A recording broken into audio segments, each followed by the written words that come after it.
Bapak Ibu. Kalau mau lihat di papan tadi, lado kawan 60 juta, 50 juta. Iko ketek kayu, ketek bahan gua Pak, gadang kayu, gadang bahan, ndak diminta lo 60 juta. Nanjale satu sakaki. Kalau ndak sempilih karyang namanya. Ndak satu musaji nang kerancak, musaji awak nang kabajamaah siko.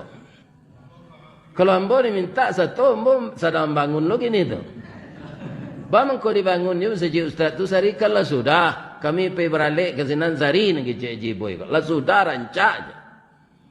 Rupanya awak kau Pak, dari ketek gadang, dari gadang dewasa, dari dewasa berpendidikan, kemudian kita berkarajo, sudah tu nak berbini. Yo. Rupanya lama-lama sudah berkarajo, kau pensiun.